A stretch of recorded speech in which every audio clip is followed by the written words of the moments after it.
All right. So, hey, everybody. Today on our Connecting Conversations, we're going to be chatting with Christina. And Christina is the founder, I imagine, and owner of All She Wrote Books, which is an intersectional, inclusive, feminist, and queer bookstore in Somerville, Mass. that supports, celebrates, and amplifies underrepresented voices through the selection of books in the store and online. And so, I'm going to start with a intro question for you, Christina, and just how you decided to start All She Wrote. That's a great question. So, um, Prior to starting All She Wrote Books, I was working as a marketing manager for a in-house company, primarily within higher education. And I had, it's funny, if you backpedal a little bit more in my career, I didn't initially start out in marketing, but I knew I always wanted to be in marketing. And like I had dreams of like working for an ad agency and all these glamorous things that you kind of have in your brain when you're an undergrad. But when I graduated undergrad, it was 2008, which was the most recent Great Recession that we had. Obviously, we had a mini one in 2020, sadly, but and we're seeing the effects of that. But in 2008, 2009, I graduated then, and there was no jobs. And so for me, it took me a really long time to crawl myself back into marketing after a few years of just working jobs just to pay bills. And then I got into marketing and I was loving it. My career was growing. I was doing great at it. And then I still felt like there was just something missing and something that I wanted to do that was more than me, like more than like me being a marketer and a partner to a great spouse and a sister to two amazing people, sisters. And I just was like, there has to be more to this life. And I feel like there's something more I should be doing. So my partner actually gifted me in 2008, Christmas of 2008, 2018, sorry, not 2008, 2018, a book called The Movement of Feminist Bookstores from 1970 to 2000s. It was written by Kristen Hogan, who actually used to work for Susan Post, who is a very infamous person within the feminist bookstore history, opening up Book Woman in Austin, Texas. So I was really inspired by that history. And I said to myself, I was like, okay, so there was a bookstore here in Cambridge called New Words that opened in 1973. That was a part of the 50 feminist bookstores that opened between the mid to late 70s, which is amazing. And obviously, because of you know, the creation of Amazon, that really changed a lot of things in the early 2000s. And unfortunately, New Words was unfortunately part of that kind of decline of brick and mortar bookstores. So when I was originally thinking about it, I was like, all right, well, I don't have the upfront like, to be honest with you, I read articles about the fact that you need $70,000 to $90,000 upfront to to create a bookstore, believe it or not. And this was like, we're talking 2019. So you can only imagine within, I mean, we're just talking 2 years, but inflation and costs and things like that have changed and they continuously change. So imagine that being what today, now we're almost looking at 100K, right? Yeah. So I knew in my heart of hearts, I don't have that kind of money. I knew that that would take me forever to raise that money. And so I decided, because of my marketing background and kind of my technology background, I worked in tech for a little bit, marketing. I was like, you know what? Let's just do an MVP version of this, like a small concept. And if it works, great, awesome. It's meant to be. If it doesn't, I just had a ton of fun doing it. And that just created like another outlet for me that I wasn't feeling and being fulfilled on the other pieces of my life. So I got 25 books out of my own library. So used books, sold them at used prices. And I just started talking about that I wanted to do this. And so an amazing human that I met at Bow Market, who used to run the Canopy Room on the Run. If you want to check them out on Instagram, her name is Leah. She's an amazing human. She gave me my first shot at the Canopy Room, and I went on a Saturday for 4 hours from like 12 to 4. And she's like, if you don't even sell anything, you could just come in here and drink. I was like, great, that's awesome. So like, but I sold 4 books that first day. And I was like, oh, okay, this is cool. But maybe it's like beginner's luck. So I'm like, all right. So I come back 2 weeks later, try again. This time I sold 5 books. And then I had someone else that heard that I was doing this, and they're like, why don't you come to my brewery and come and pop up there? We have like this nice little space in the corner. I was like, that's great. So I bought a few more books. I was able to like curate a few more, and I sold 75% of my inventory that day. Wow. Which I was like, okay, this is a thing. Like, this is actually like, people are connecting with this, but they're also connecting with me, which is like a very beautiful thing. And connecting with the books and the stories that we had. And I made sure that my personal library is very diverse. Like, that is something that that's what I crave. My brain, that's like candy to me. I love diverse, different writers. Like that's just who I am. So my library reflects that at my home. And so to me, this was like a no brainer. And so, and it just continued from there. We got press. And I really just was like, okay, this pop-up concept is great, awesome. And we're just going to continue to do it until, and I had a plan in my brain, like I would work another 1.5 years in my job, and I'd save all that money. And then I would finally depart and open the store.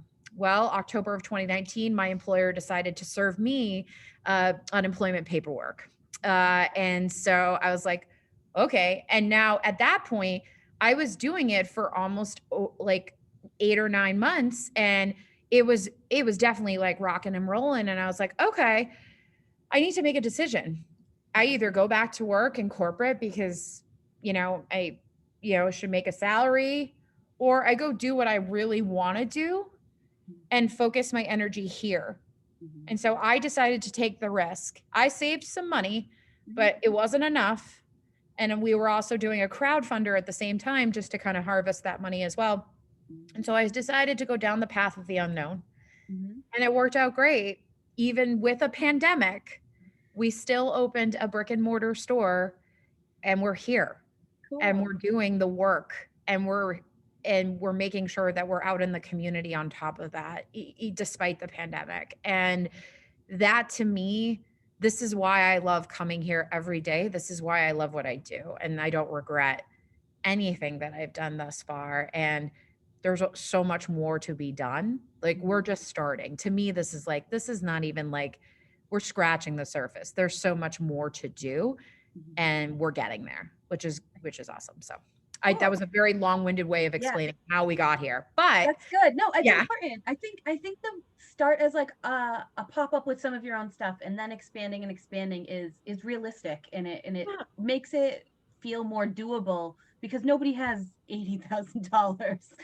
That's not why we're at community college to throw down. So cool. Yeah, I mean, so when I went to undergrad, I paid for my undergrad. I also paid for my grad education. I know what that's like to, that $4,000 tuition pay, or $5,000. I went to private, so we're talking $10,000 tuition payment was a lot, but I knew I had to make it. And so at the time I worked like 3 jobs, but I knew that it meant something. It was meant to bring me to the stepping stones of where I'm at today. And like, I don't regret any of that either, even though it was a struggle and it was hard.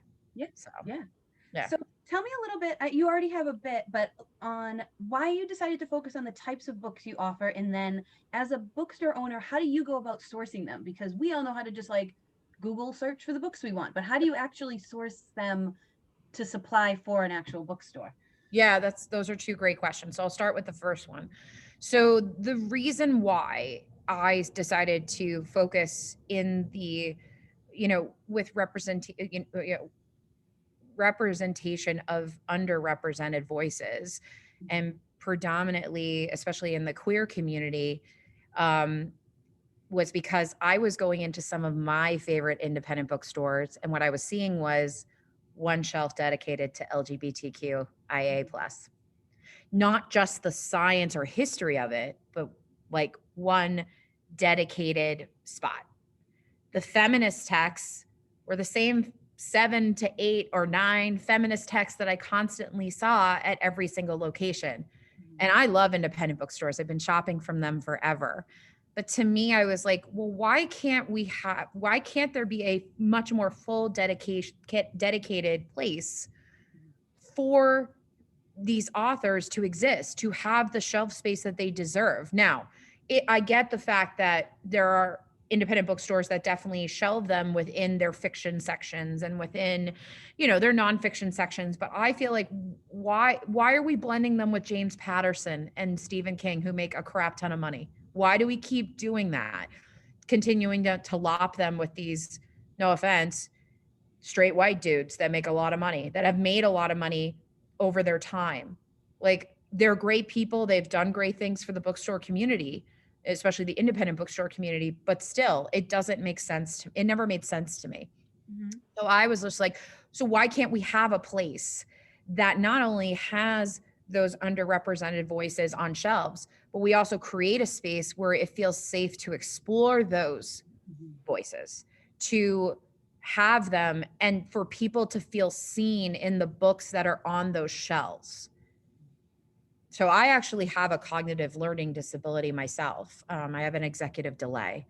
And what that means is just my brain doesn't snap like everybody else's. It takes me some time. And I'm medicated for it because that's how I'm able to function in society. Mm-hmm. But for me, like, I never really found any books that really talked about that, or talked about people with disabilities and how the limitations for them are so astronomical. And we just sometimes, in ableism is just so much in the forefront of our heads, mm-hmm. that we don't even think of the other side. And so to me, that's the other thing about this that makes this so important, and why a space like this needs to be had, is because we're also reminding folks that ableism it's not everybody's situation. We need to acknowledge that everybody's from different walks of life, and we need to respect that and maybe learn about that a little bit more, educate ourselves.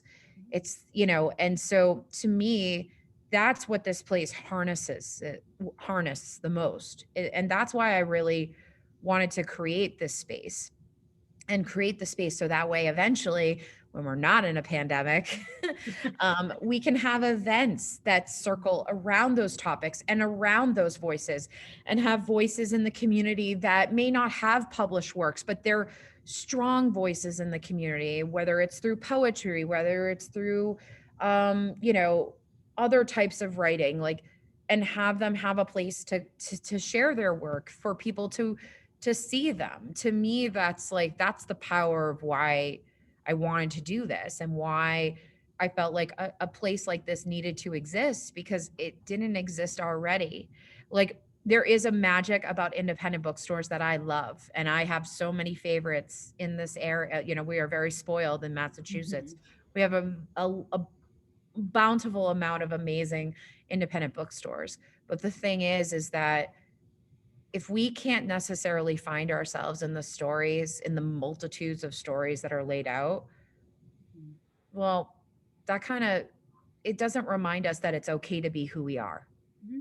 It doesn't give the opportunity for us to remember that it's okay to have these flaws. It's okay to have a cognitive learning disability, and to talk about it and be open about it, because there are other people out there that have those stories too. Mm-hmm. And they decided to write it down. But if that's an inspiration for you to potentially share yours, that to me is the most powerful thing. So to answer your second question about, okay, how do we curate all this stuff? Yeah, that's a lot, right? And a lot of it has to do with the fact that I'm a research junkie. That's part of my background, being in marketing. So I am constantly looking for different titles for lists, like top 20 lists, things like that. I also have amazing sales reps within each of the publishing firms. So when you are assigned a credit line, I'll explain a little bit of this so that people can understand. So in order to, with book buying, the way it works is you set up pretty much credit accounts, or you can pay up front, different accounts with different publishers. There's 5 big publishers: Simon and Schuster, Penguin Random House, not Harper Collins. Oh my goodness, why can't I remember that one? It is Penguin Random House. Hachette. I forgot.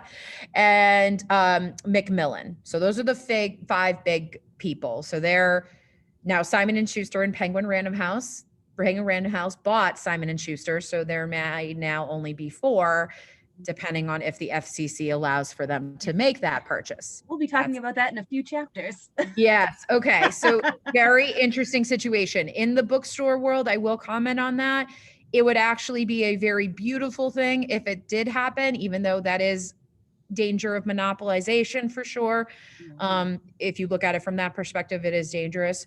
But if you look at it from the perspective of buying books, Simon and Schuster is one of the worst that I deal with. And I'm speaking that on the record, and I don't care. Penguin Random House actually has a very efficient system for how they do things, and I love it, which is why they're one of my faves. There you go. But anyways, so through the 5 publishers, and then you have a massive warehouse. This is called Ingram. So Ingram is like, unfortunately, the Amazon for independent bookstores. That's where every single title you could think of from every single publisher, even independent publishing, is there. So you have multiple places to kind of get your books from at a discount. So that way you're making money.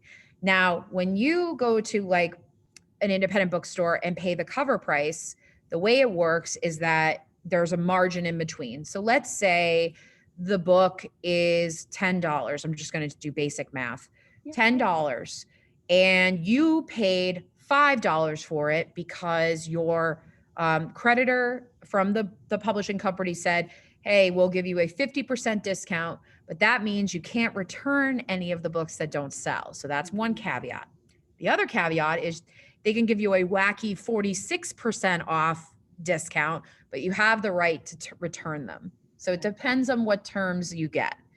Now, with that being said, these are just not everybody has those terms. I just need to caveat that and just let you know that that's not everybody's. That's a general statement. Every bookstore has different discounts. So I just want to make that clear. So with that being said, $10, you pay $10 for that book. I paid $5. My margin is $5. So ultimately, if I were to, so like, for example, if I want to make my daily like amount per day, I would ultimately need to sell between 12 and 15 books at that price range. This is just hypothetical, in order to make my daily like goal, which is usually between $120 and $150 per day. That allows me to keep the lights on. That allows me to pay rent, all of that. So this is kind of like the math of that. But with those accounts come amazing salespeople. So these salespeople, they're dedicated to you. They want you to be happy. That's the number one thing for them. And so in this case, they will, and I am very open and honest and very blunt about what I look for. So I am very open and honest. I'm like, please don't talk to me about a cis white man book. Like, I don't want to hear it. I don't care. I don't care he's on the New York Times. It doesn't matter because he's not being stocked in my store. That's it. Now, if a customer comes in and wants to order a special order, meaning like they want to order a particular book, that's fine. We'll do that for them. We're not going to turn people away because it's all about reading at the end of the day. We want people to read. We don't want them going to Amazon. So ultimately, we will order whatever they want. We will just not necessarily stock it here. It won't be a part of our stock list. So part of our stock list is based on that help. So more of the newer books are really where the salespeople really help. That also includes the research that I do. So Lambda, for example, which is one of the LGBTQIA plus awards that are given out for books every year. They make beautiful lists of things that are coming out, et cetera. So those are great. I also follow a ton of authors. So what I have done is made sure like some of our classic authors that we stock, like Roxane Gay and Carmen Maria Macchiato, who writes beautiful fiction, by the way. You know, if she's got a book coming out, we're on it. Like, so we're very much like trying to keep up with all of that. Now, there's also a backlist, right? Because there are obviously classics that we want to have too. So that's a little bit more research. And where I actually had the help of my community from is I actually pulled some of my favorite people that are part of my life, and I asked them for their top 10 books written by women, queer people, non-binary people, people of color.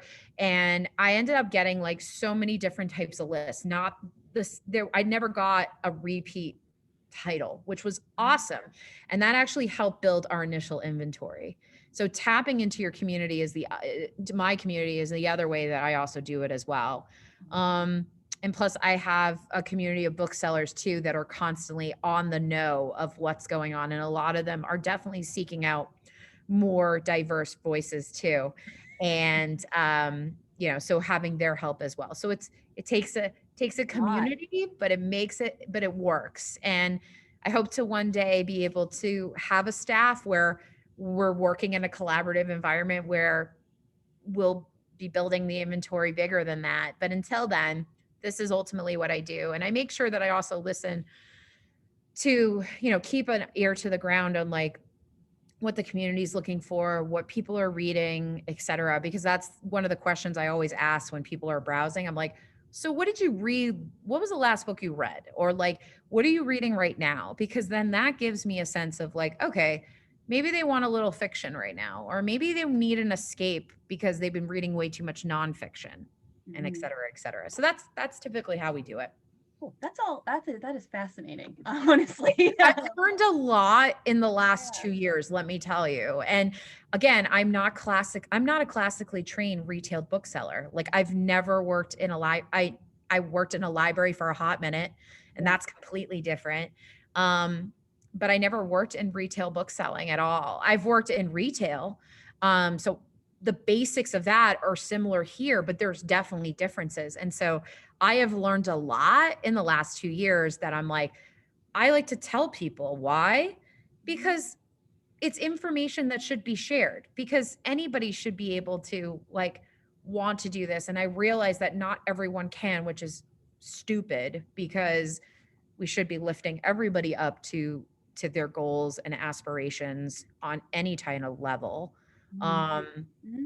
And that's a bigger conversation, of course, but that to me is like why I don't mind sharing and being open about it, because if I can inspire someone to do something similar, or be able to know like, hey, here's some of the steps in order to do that.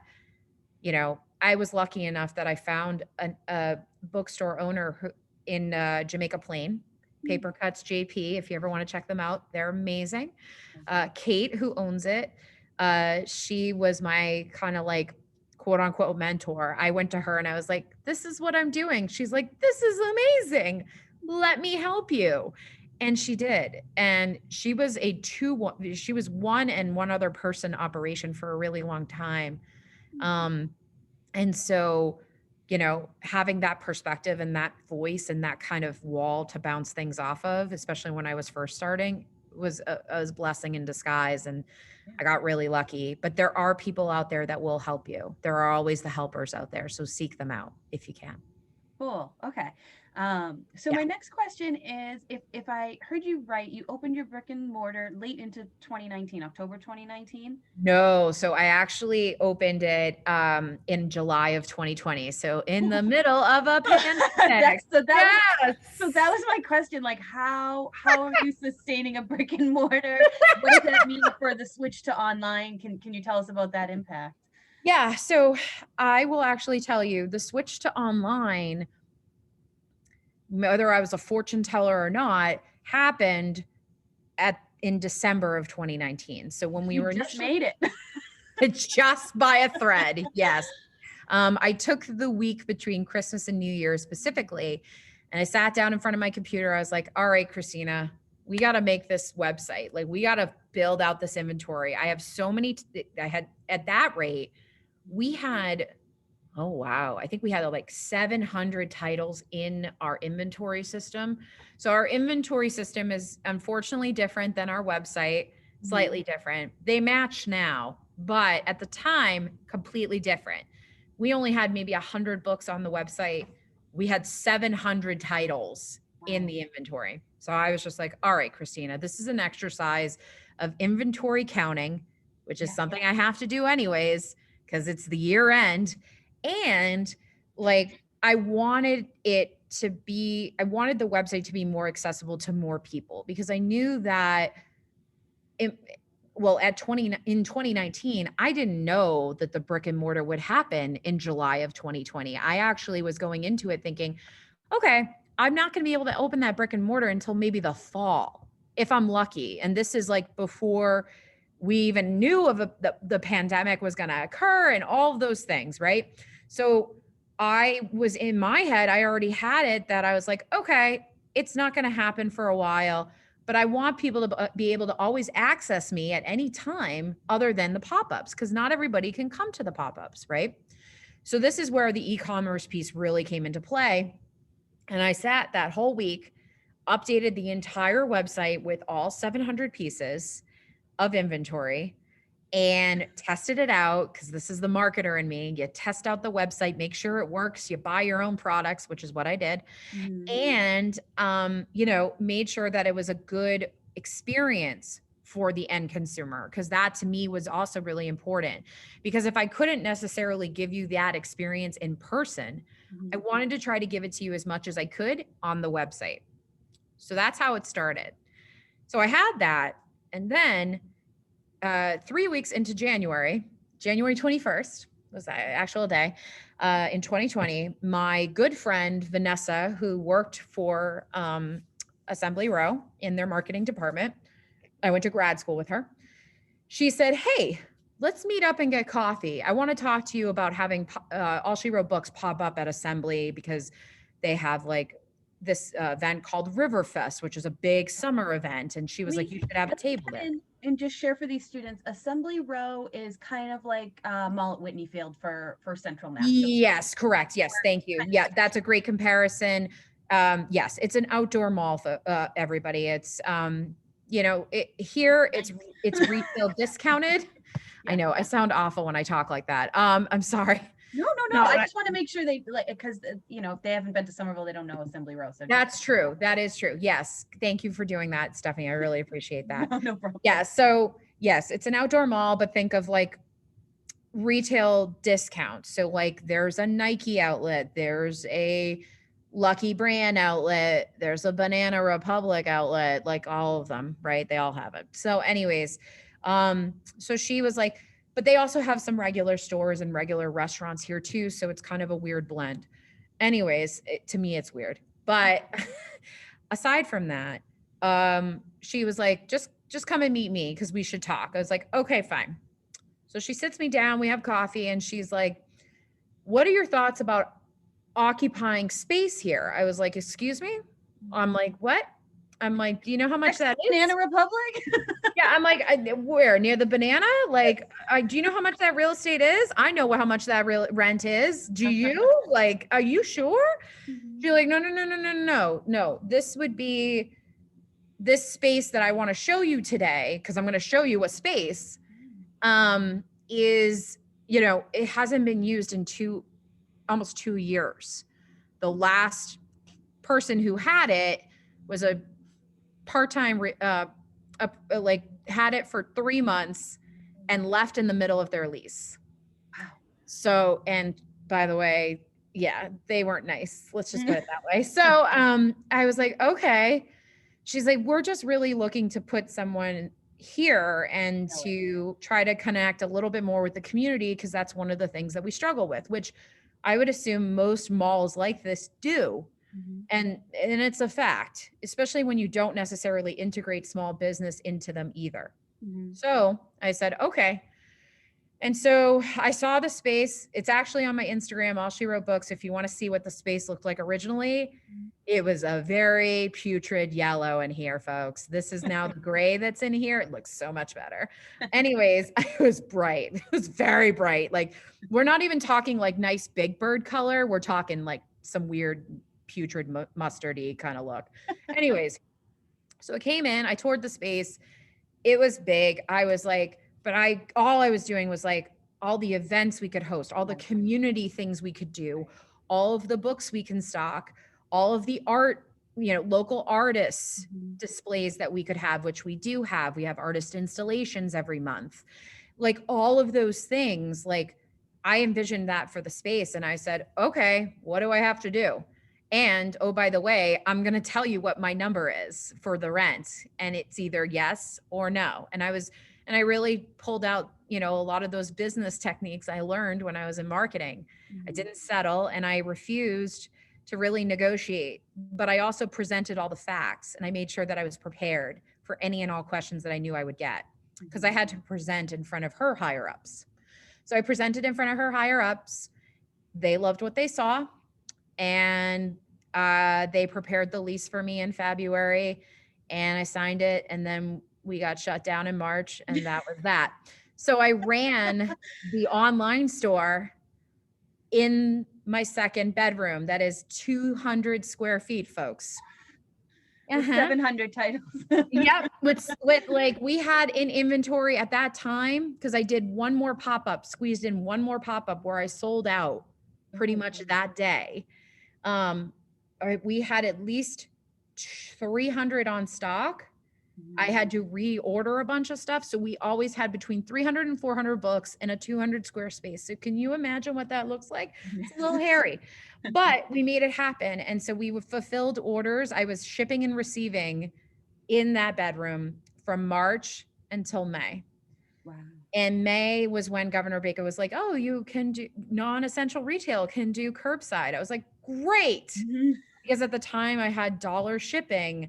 I had delivery in some free delivery in Somerville. I really pushed the gamut because I wanted to make sure that people had accessibility to books, especially during lockdown. We are, right now we have flat rate shipping. We have curbside pickup, which is super safe. And we also have in-store browsing appointments. And in-store browsing appointments that are private. So no other people come in during your time. And that to me is really important, because my philosophy is that the customer needs to be healthy first. If there are no healthy customers, then unfortunately in our capitalistic society, there is no money coming in. Right. So the good thing, because I wasn't spending a lot on overhead between March and May, I was able to stash that money. I also had savings built up to do the work that was needed in here.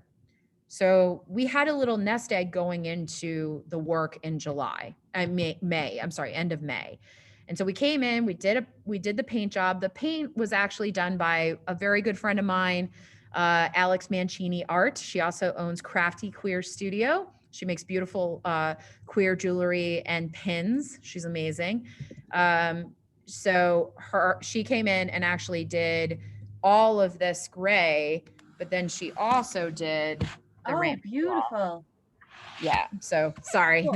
not to switch it on you folks, but to make this entertaining, because we want to make it entertaining. So, and I had amazing friends like that. So a lot of my friends came in and helped me clean and organize books, and I had to order more inventory in order to fill the space. Right.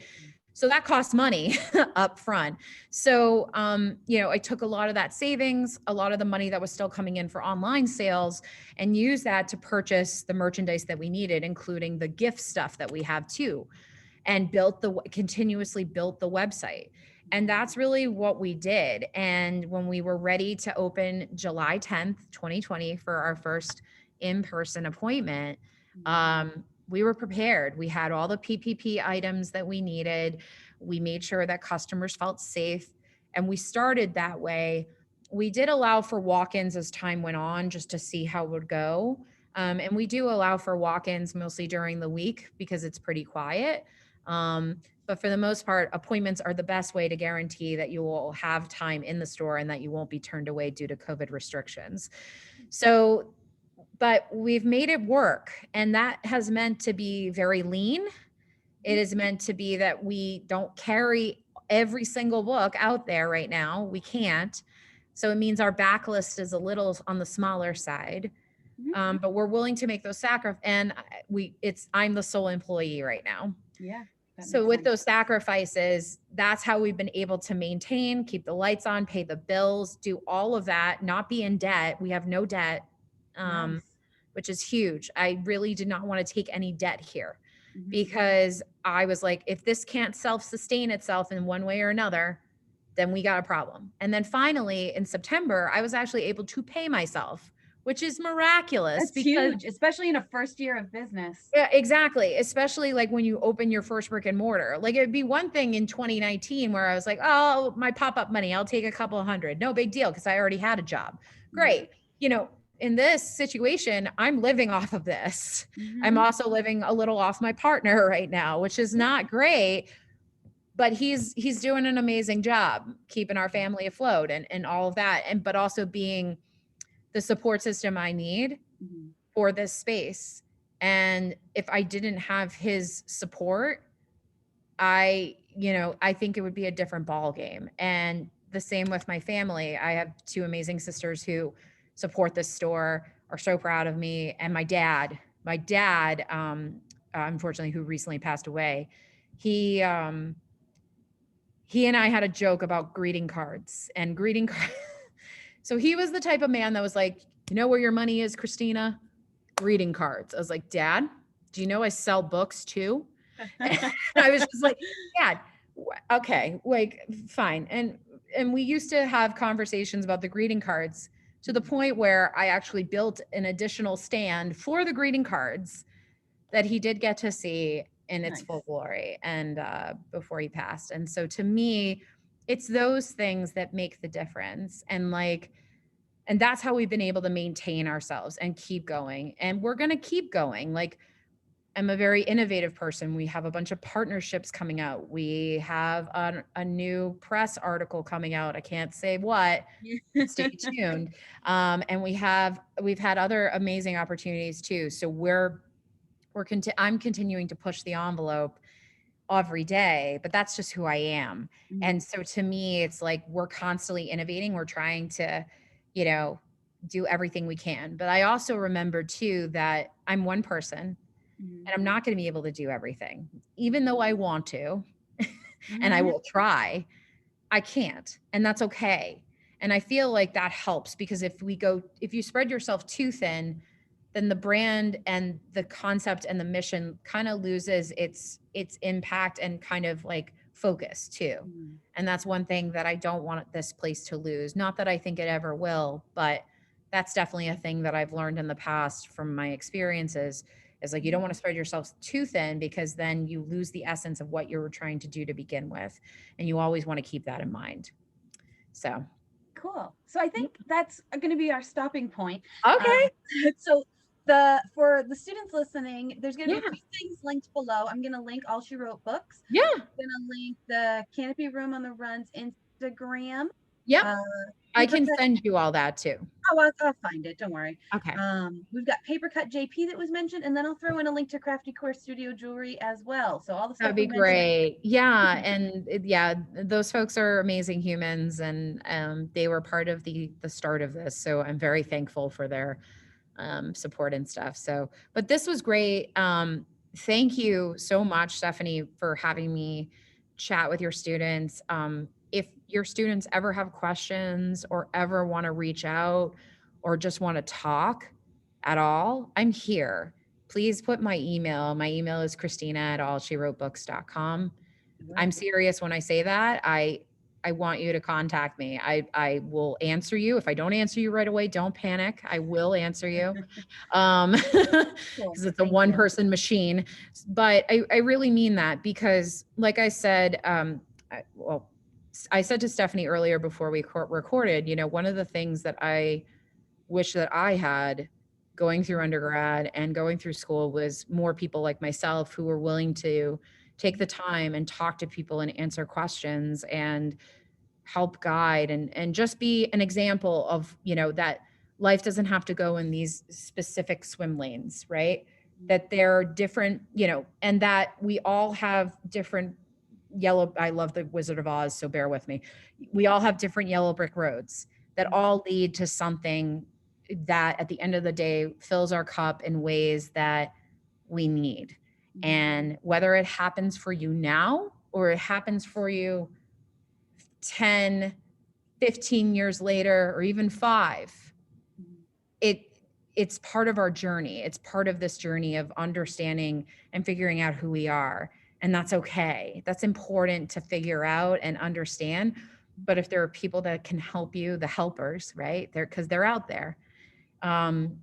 If they can help guide you in that direction, then that's amazing. And I wish I had more of that when I was in my 20s or even in my mid 20s, even now in my late 30s. Yeah, right. Yeah, exactly. I'm in my mid 30s. Yeah. So I'm like, hey, and so in all seriousness, I really mean that. And if there's anything we can do, if any of your students work with any community programs that need help or assistance, whether it's donation of books or anything else, please don't hesitate to reach out. We're meant to be part of our community, not just our local community, but other communities in the surrounding areas, because this is the work that needs to be done. And that is constantly uplifting unrepresented voices and ensuring that different stories are told and that are recognized, not just the same old story all the time. Because those are great, but it's important to have that opportunity to hear other perspectives and other people's stories, because that's how we grow, that's how we learn, that's how we change the world. And that to me is really important. Cool. I'll leave it at that. Thank you.